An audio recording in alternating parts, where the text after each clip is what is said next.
We're really excited about today in the signing class, 28 guys.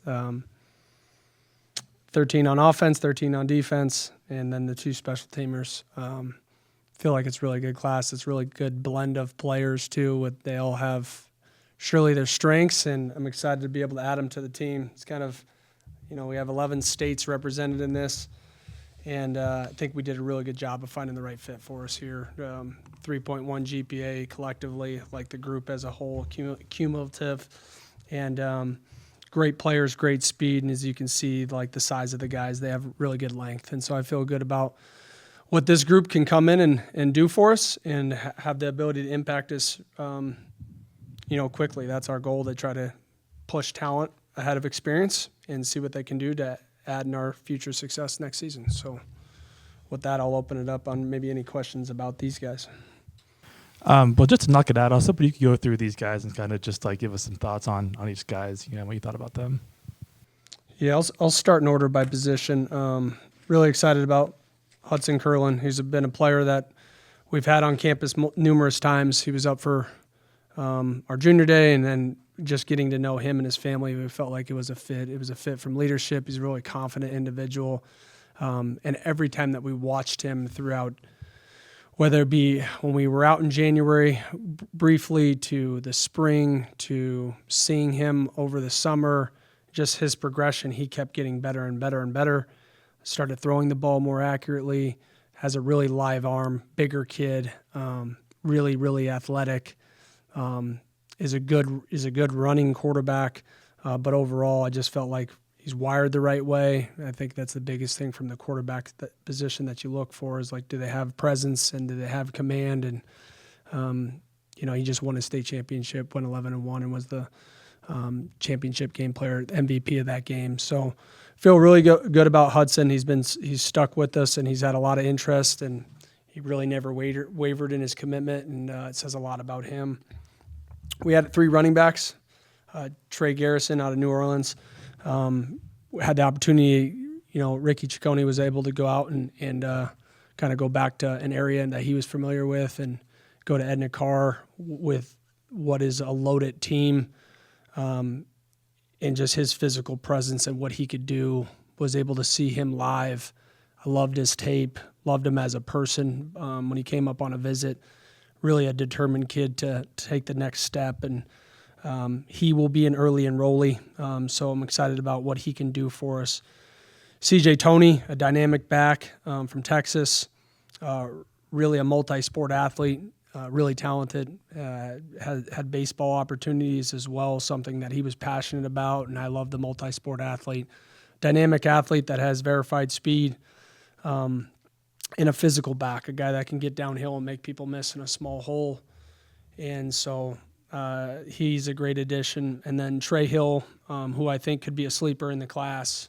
He didn't have a ton of recruiting going on from Katy High School in Texas. And when we were able to get out and see him live redirect, see his agility, he's a bigger back, really physical kid. And Coach Kirkwood was out to go watch a game and kind of solidified our thoughts on him. He had a couple of huge runs inside of that game and was able to show his breakaway speed. So a bigger back that has speed, and a great kid that really wanted to be here too. That's what I would tell you. He really wanted to be here, and told us that off the jump. And it came to fruition for him, and so I'm extremely happy for him. At the tight end position, Luke Gaylor, a really tight end body that I'm very, very familiar with. Was able to see him live out at summer camps. We had him up early and got to know him. He's previously committed elsewhere, and got to know him and his family and just the makeup of who he is as a person. Got to spend time with him and his family, and then they were able to come out on a visit, and they absolutely loved it. Similar background, kind of growing up. His father's in the police force, and that's kind of the background I came from. Really dynamic pass catcher, bigger tight end, one that will be more ready to impact us right away. Drew Bird caught our attention in the spring. He was a guy who I loved his junior tape. And there was a lot of tight ends out there at that time that had huge offers elsewhere, and a lot of offers just with the size and just overall size. At times at tight end, you get a ton of offers, and he was one that didn't. And I probably liked his film early on, maybe the best of majority of all tight ends that we had the opportunity to recruit. Natural pass catcher, has shown the ability to put his face on people in space and redirect and block. And it's hard to find that type of body that is that athletic. Wide receiver-wise, Malcolm Watkins is a kid that we were on early. He was one of our top wide receivers that we were going at early in recruiting. Kind of shut down his recruiting. We had planned on getting him up on an official visit in the summer and just didn't work out. And so he ended up committing to Oregon State. And then we kind of kept recruiting him the whole way through. I mean, you never know what happens in college football. And when the staff, the staff departures happened at Oregon State, we tried to get back in the mix and was able to get him up for one of our home games. Love the kid, awesome family. I think he's a dynamic playmaker, can stretch the field, a bigger body kid that can play really at any position at the wide receiver core and make plays with the ball in his hands. And so I'm really excited about him. Matthew McLean out of Texas. I've probably gotten to know Matthew the most. A ton of phone calls with Matthew. We were recruiting Matthew originally at safety, just because of his dynamic ability to high point the football, tackle in space. He's got a really good frame on him. And his real desire was playing wide receiver. And with his athleticism and his ability to showcase that on film, ability to catch the ball away from his body, separate, I feel really good about Matthew just as a person, his work ethic. I have a prior relationship with the coach that he was with freshman through junior year at Prestonwood Christian Academy. And the head coach there, Donnie Ennis, spoke really highly of Matthew, and it made me feel better just about the overall fit of who he was as a person. JJ Polite, we had him up. He is an awesome kid that is extremely focused and has the ability to separate, verified speed, longer body kid that can high point the football. Overall, just a great athlete. And I do believe that, he may be a guy that kind of stands out early in his freshman year. O-line-wise, I feel really good about these four guys. Cooper Daines is a local player here from Spokane. He was one of the first players that I saw in this class just out recruiting in January, was able to see him work out in the gym, and it's hard to find bodies like that move like that, and plays on both sides of the ball. And when I got the opportunity to go out for one of the bye weeks, was able to go see him play, and he was playing defense, and I thought the kid's an absolute no-brainer. Big, long, physical kid with a great background and a great family structure. He was one that I think it was almost shocking that we were recruiting him just because he's not a social media guy. Doesn't have Twitter, doesn't care about those things.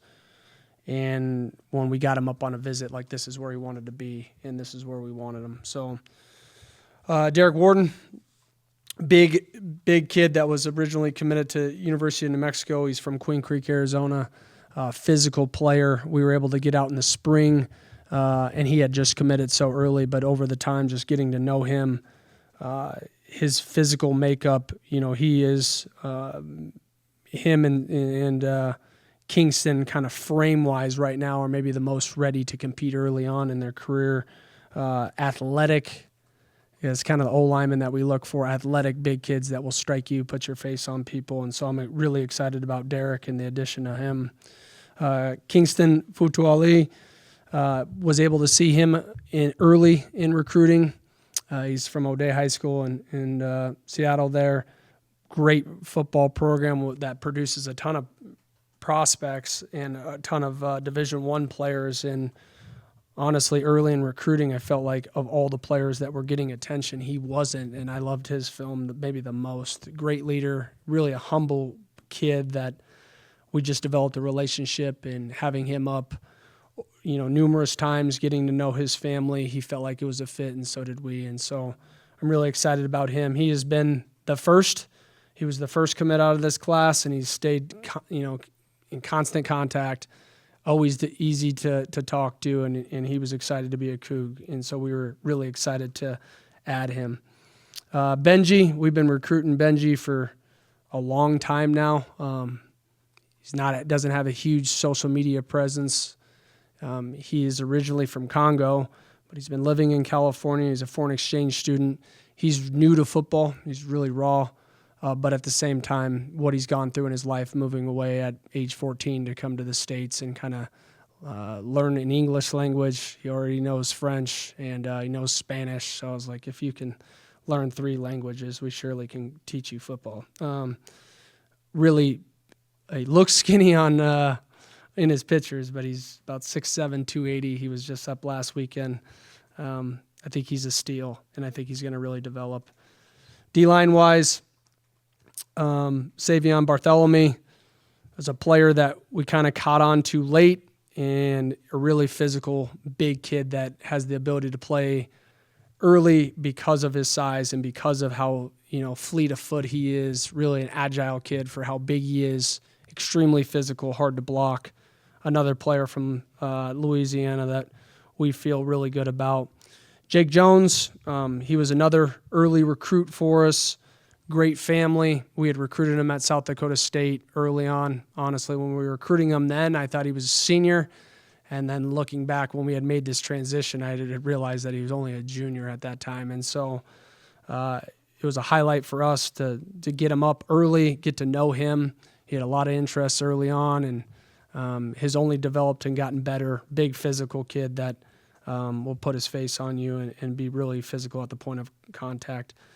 Javon Joseph, he was a kid that was here in the spring, and we got to know, and then we got to see live, and seeing him live at camp really just solidified it for us. We offered him after camp, and he committed on the spot, and we felt like it was a great fit just on the visit itself, but we still wanted to see him in person, just move around, because the tape says one thing all the time, and then you could see person or somebody in person, and it maybe doesn't always match up, but it surely matched up. And so he's been locked in with us, has gotten interest, and always stayed solid with us. Tyler Bernstein is another player that had a ton of interest early. He was a summer commit. I think Tyler is a stud and can make an impact. He's a natural pass rusher, long, athletic kid, and his film kind of speaks for itself. But dad was a former football player at ASU, and he's got great lineage. I do think that Tyler will make an impact really quickly in his career. Bradley Esser is a player that I've probably known the longest. We recruited him at South Dakota State. He's from South Dakota, or Harrisburg, South Dakota. We offered him there as a sophomore. I felt like we got to see him numerous times, and I felt like he was surely going to develop. He was at that time playing safety at 6'2", 195 pounds, and I've always thought this kid's going to play linebacker. Great speed, great agility, and he's only gotten better. And so I'm really excited about him. Landon Kalsbeck, from Colorado. Both of those 2 kids, Bradley and Kalsbeck, very similar. I think they're wired the right way. Kalsbeck reminds me of the player that we just had at South Dakota State that was, a 4-time All-American and set one of the records for tackles. Just a dynamic playmaker, plays on both sides of the ball. I really don't, for most of these players, care what position they start at. I look at their skill set, how they compete, and he's one that jumps off the tape right away of just how, for one, how he takes care of his body, the strength and conditioning, like it matters to him. And usually those hyper thought out kids end up being your most disciplined players in every aspect. Who am I missing there? Oh, Flynn. Flynn is a player that we kind of caught on too late in looking for really like a hybrid nickel outside linebacker-ish type player, one that plays safety in high school. He's a 6'2" kid that is extremely fast and physical, put his face in there on you. Ran 10.7 last year in track and expects to run 10.5 this upcoming track season. So for him, getting to know him and kind of getting to know his parents, I feel like he's a great fit. Toe Sanders, another player from Edna Carr. He had a lot going on, and just getting to know him, he felt like this was the right fit. We were able to get him and two of his teammates up. Obviously, he's teammates with Trey Garrison, so to have a couple of those guys up on a visit. Longer corner, really instinctual, extremely physical, does a great job of tackling in space.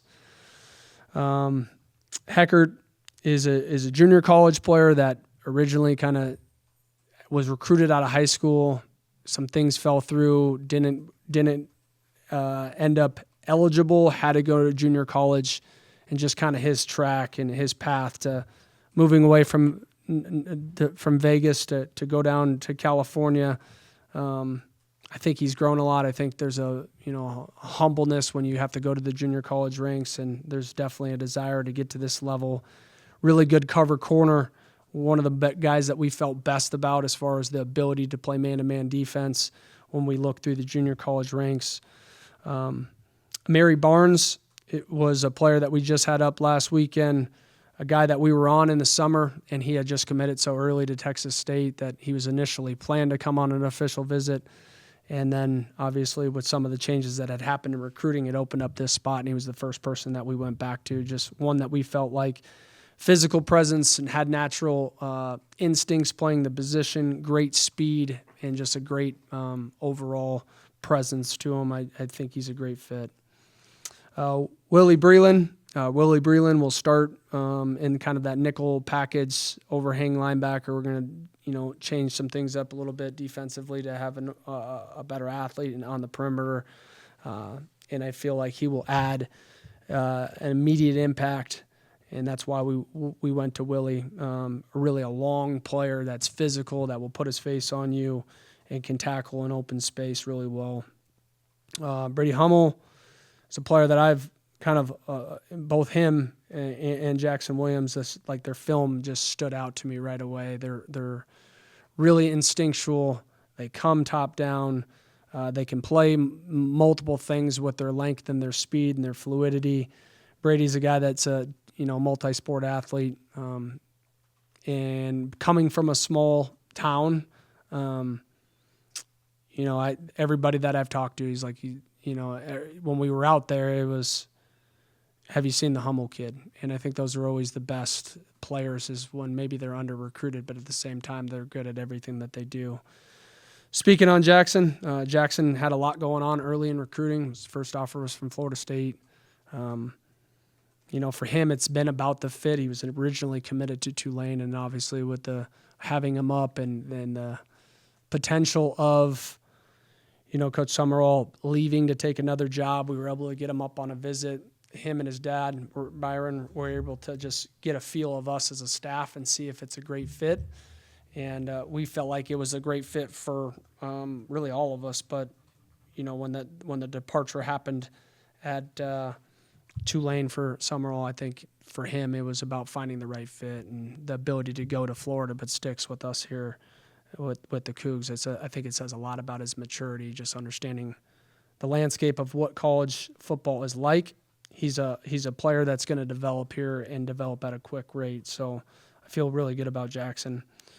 Special teams wise, Hubbard is a kicker punter. He's a dual threat guy. He's going to come in and compete and have the ability to impact us. And then Sosa is a long snapper that has verified times at snapping and is really, really consistent. Overall, he got here and our conversation lasted maybe 20 minutes at most as far as where he wanted to be and what he wanted to do. He's coming from a lower level, but at the same time, at that position, it is a vital role to have a guy that is as good as him at it, because he can immediately impact your football team. So overall, of these groups is a good spread, and it's a good spread of where they came from. I would tell you more than anything else, it's more about like who they are and what they're wired to do here, and the selflessness that they kind of have shown and what they were looking for. We overall just felt like it was a great fit. You mentioned just like the pure spread of states going on here. What did it take to kind of establish a presence in all these different areas, and I guess what's kind of the key to keeping that going in the long term? Obviously, we've evaluated hard the state of Washington, and obviously, as Power 4 schools come into this and they're all over, some of the top players, after a while you start to say, okay, where's the next ground that we need to, attract? Obviously, we recruit Oregon and Idaho and Montana and Colorado and Arizona and California. I've never recruited Louisiana, but that was due to Ricky Ciccone and just having awareness of where great players are at, great athletes are at. And when he started showing some of these players, I was like, okay, we're going to Louisiana. And so I think Texas is always recruited. It's recruited nationally. Not that we were heavy into it, but we recruited some parts of Texas, even where I was last at. So Mississippi's got some of the best junior colleges in the country, and the amount of players that are there. And then obviously South Dakota and just the Midwest and my roots. Originally we had a couple guys from other states in the Midwest as well, but it's the nature of recruiting. I'm more focused on, who stuck with us and who wants to be a Coug than, who's no longer a part of it. But it is the nature of recruiting with some of these things that you're trying to find the best. Sometimes, you're trying to find the best players that fit you, and those come from all different areas of the country. The one thing I could tell you is that these guys are extremely excited to be a Coug, and I think that's, I'm not going to, some of these, I'm not going to twist your arm to come here. If I got to twist your arm to get you here and feel like I'm trying to beg you to come, like, it ain't going to work. This is the recruiting process. There's a lot of work just still has to be done when you get here. You got to earn your keep and step on the field before anything's just handed to you. So these guys were willing to work. They heard the message, and I just think that they're wired the right way and have a great commitment to being a great player. And overall, you can see a lot of it just with their grades and how they live their life and the recommendations of everybody around them. I mean, you could probably go back over the history of Washington State football, and you might not be able to find 4 players from Louisiana, and there's 4 in this class.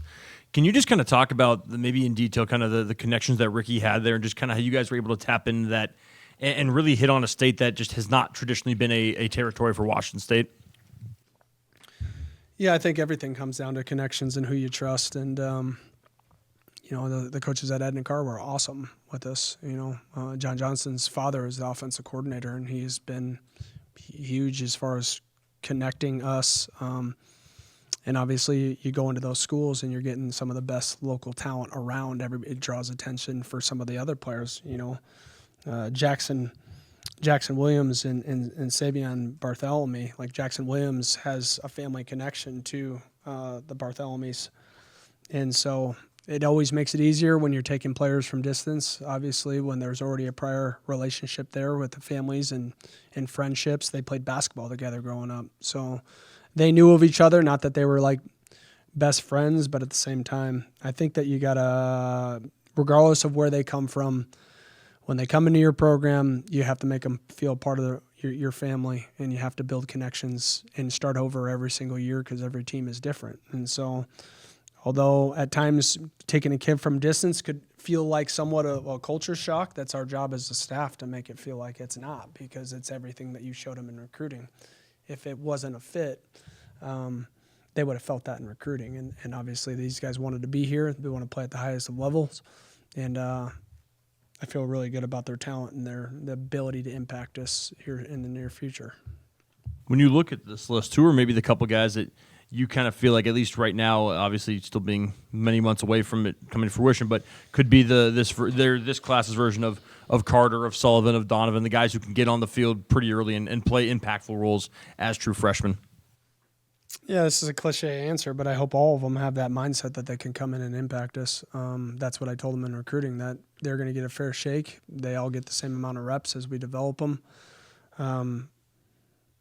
we'll see how it shakes. Some of these guys will be here in the summer. Many of these guys are going to be early enrollees and have the ability to learn the scheme in the spring and take the next step. And I think at that point I'll be able to give you a better answer going into summer of who are some early players that may be able to help us just with where they leave spring more so than where they're at right now. If I didn't feel like they could help us in the near future, I probably wouldn't be, standing on the table and raving about these guys. So I'm excited about their future. Obviously, this is just the initial part. It takes a lot to be a great player. You got to have a certain level of focus and commitment to excelling, and it doesn't just start with your athleticism. It's allowing your athleticism to be showcase that by how you study and understand a scheme and be able to play fast.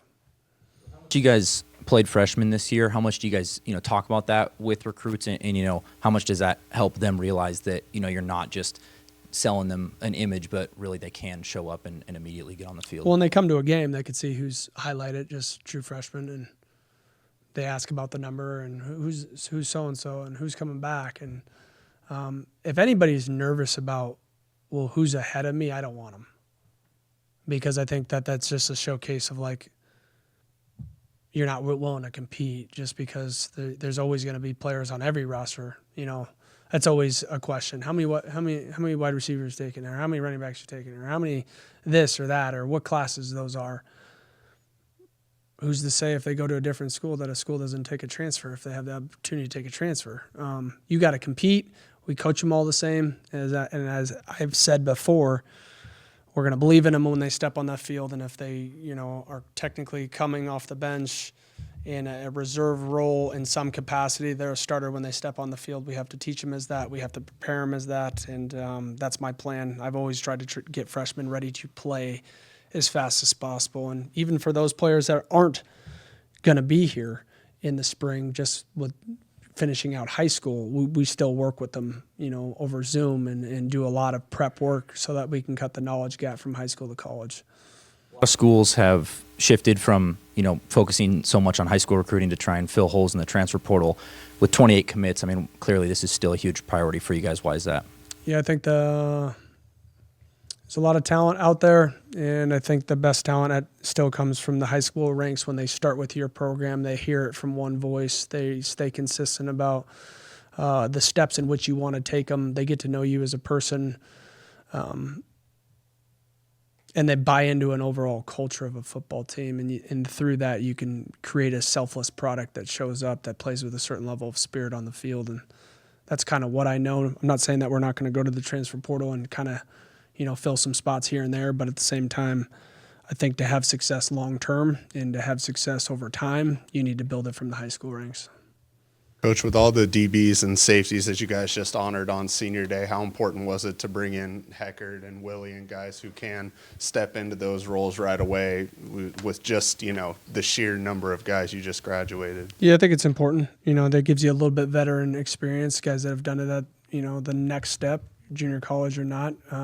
We felt like I don't really care what level people come from. I really don't care about how many stars somebody has. I care about what they do and does it show up on film, and then are they a good fit? And I feel like those two guys are an example of that. They came here. They were excited to be here, and then getting to know them, they just wanted to know if they would get a fair shake and an opportunity. And so it will play itself out naturally when they get here in the spring, and as we work with them through spring and summer, to have a true opportunity to come in and compete to start it, and make an impact in the fall. But yeah, we're losing some players across the board that are great, not just at that position, but, we're losing 3 senior linemen, losing multiple wide receivers. I do think some of these wide receivers will be able to compete the way we're going to work with them. Malcolm Watkins is going to be an early enrollee. There's a shot there. And, we're going to do everything that we can in our power to try to get him ready, no different than how we did with Carter, and Carter didn't early enroll. So, I think there's an ability to have that opportunity to make an impact. Obviously, they're going to have the spring opportunity to learn and fail, and that's a positive for sure. Another positive of not being an early enrollee is that they work at a freshman rate, because we work with them one-on-one, or we work with them in group settings and teach them at a much slower rate in the spring when they're not even here. So we felt like Malcolm in one-on-one meetings was really intelligent, and he's a guy that we're going to push. I guess it didn't matter which side of the ball he was going to play. Cooper was going to have to beef up. But why do you think he projects a little bit better as an O lineman as opposed to the other side of the ball? It's hard to find that type of length. And could he play D-line? Surely. But overall, some of the hardest bodies to find are the guys that are as long as him and move and bend and can redirect. I saw you there, right? Yeah. I'm fired up about Cooper. Cooper is actually not going to be joining us next fall. He's going to be going on his mission, so we'll get him in 2 years or in a year and a half, and he'll be in the spring going into the fall with us. But yeah, I'm excited for him and what he can do for us. This time last year, obviously you were in Brookings, kind of had a rush to meld your recruitment processes at both schools. Now having kind of a full year to ramp up and talk about WSU with these recruits, what are you most proud of the job that your staff was able to do with a little bit more it's still rush, it's still chaotic, I imagine, but a little bit more stability? It was a sprint. Obviously, recruiting is ramped up to where we're offering 8th graders, right? So it was a sprint getting to know this part of the country more than anything else, and getting ourselves familiar with California and Texas and the state of Washington and every surrounding state that connects to Washington. Is just, that part was a little unique and different, and then trying to build relationship with coaches. I would tell you more than anything, I feel really good about these players because of what our recruiting staff has been able to do for us as far as creating cut-ups and us visually being able to go out there and witness these players live in some form of, whether it be a spring sport or seeing them at summer prospect camps and watching them sink their hips, redirect, compete versus another person. All of those things are extremely important. And yeah, I always feel better about getting to watch somebody's demeanor and presence as they compete, because you can be the fastest person in the world. And if you're unwilling to compete, if you're unwilling to be physical, if you're unwilling to, sacrifice and be a selfless teammate, you're just fast. And that's it. So I put more stock into who people are and what they're about, and honestly take a lot from how they were raised. You get a lot from one-on-one contact with parents, and when the parents seem off to me, the apple doesn't fall too far from the tree. And I feel really good about how these kids were brought up and raised, and I haven't been wrong about that too often.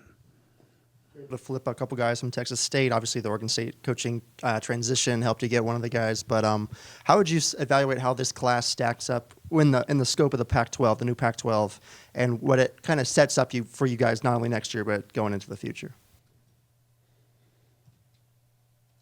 Not that I care about this, but this is a second-ranked class in the new Pac. At the end of the day, I don't think any of those things matter until they show up and play. We'll see what that product looks like here in a year, 2 years. I'm curious with just like this day in general. I mean, even up to today, it happened at Ohio State with coaching carousel and things like that. When you have a situation like where college football is at right now, and you see everything that's going on, and some kids deciding not to sign early, and maybe you're going to have to recruit them more and things like that. I guess just this day as a whole, how has it kind of changed for you and your coaching staff, and the stress of a day like today, but also knowing you've got another one coming up here soon? Yeah, it's stressful because you can recruit these kids for 6 months, and all of a sudden somebody comes in late and says something that you might have said 13 times over. It's new. It's new, right? And it piques their interest at times, and it's kind of trying to find the right kids that value a relationship and value the commitment and being with them from the jump. It's also making sure that you're also evaluating what else is out there and their genuine interest in you as well, and being able to hear you out. We got a couple kids this past weekend that we had recruited and then kind of stopped because we were honest in the actual process of how it works. A lot of people take too many commitments and then drop people late just because of the uniqueness of college recruiting with how many decommits there are naturally.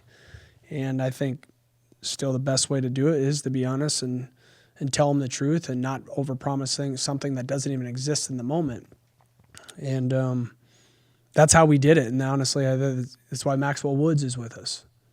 Maxwell Woods was a player that we didn't get initially because we had taken a commitment from somebody else, and we had told Maxwell, we no longer have a spot for you. We could have took his commitment, and Trey Hill was identical player. Trey Hill committed to us and had thought about potentially waiting to enroll in the spring. And some things happened, and those are the players that end up, grateful for their opportunity and then showcase their work ethic and their skill on the field because they're thankful for the opportunity. And of all my years, when you can build a relationship and the players feel like you're invested in them and you told them the truth, you end up getting a better product when they show up. A little more about Kingston out of Seattle. Obviously, getting to know that market, getting to know Seattle. Talked a lot about what you like about Kingston, but what did you notice about the O'Day High School program that makes it kind of this hub for college recruits? They're coached really well. It's ran really disciplined. Coach plays the best players and tells them the truth. Felt that from the moment I stepped foot on that campus. As they all came in to speak to me, I spoke to him like, who are some of the best guys as far as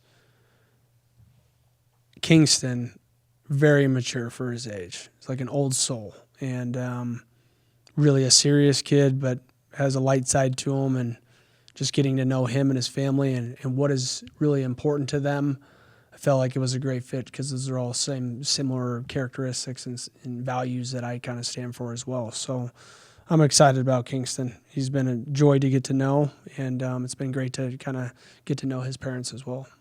Talk about those characteristics and values and getting to know this family. For you, what's most important to you when you're looking at kind of a family picture for these guys? Oh, one that values a relationship, one that wants a kid to not get caught up and they don't ask about playing time. They know that playing time is earned and not just deserved. One that values an education still, because if those things are still the values in a program, you have a great opportunity to build a relationship with them, push them and develop them while education is still one of the more important things in their life. Obviously, they got to have the skill set to do it at this level, but that's our evaluation, and that's why we offered them a scholarship. We felt good about it. And then as you get to know them, you get to realize, are they a man of their word? Do they follow through? How do they treat people? Are they selfless? Do people in the school speak highly of them? And that's asking everybody to try to figure out the scoop on just trying to hear something, like who he is as a person outside of the doors, because those things carry over to the football field. There's no question about it. You can have a lot of talent if you treat people like, not the best and you're not about the team. Those people don't usually last or are a great asset to your team. They're just not, because the team doesn't really bond with them. So to find more guys that are about each other and committed to an overall goal and wanting to build something here special and put their stamp on it, those are the players that we look for.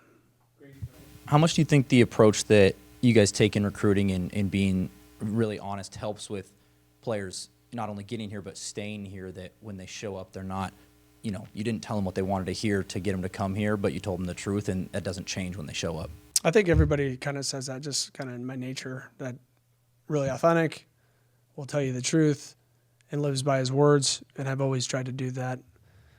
And I think when they're going to get here and we're going to push them, if the relationship started on a whole bunch of BS, I'm going to get half of what they are.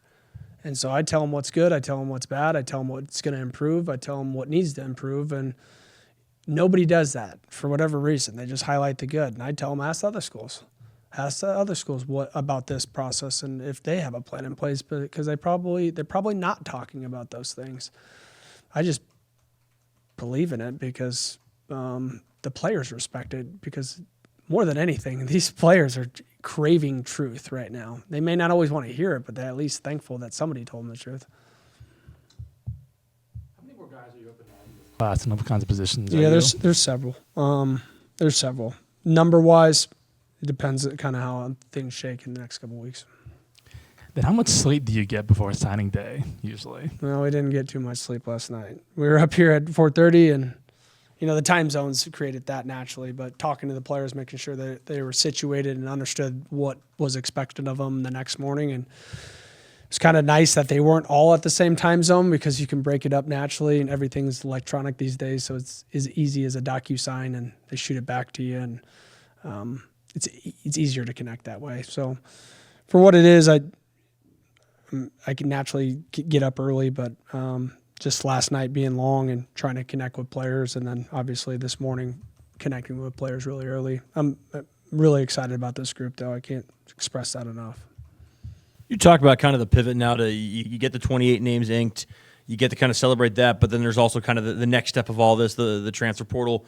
Obviously still a month away from opening, but you already start to see names flooded in and so on. Just kind of what's the process of almost changing gears from, you put on your recruiting hat to a high school kid to now you're doing it to more of a trying to attract transfers and so on? Yeah, I don't know if recruiting ever stops, honestly. You're recruiting every single day. You're recruiting 27s. You're recruiting, looking at, here shortly you'd be looking at 28s to turn to 20, the 28 class. But yeah, surely we're looking at all the players that are going to be entering the portal to see if they have the skill set to play at our level, and we haven't started the process. We technically can't connect with the players yet. So do they hit these benchmarks of what we're looking for from an athletic standpoint, and then we need to invest in them and, do deeper dives. We've started that with many players already, just trying to call their high school coaches and also connect with maybe coaches that we know that they've played for, and just, would you take them all over again? And if the answer is yes, then it's kind of a green light for us that the kid would fit. If they're like, no, we move on. I'm not gonna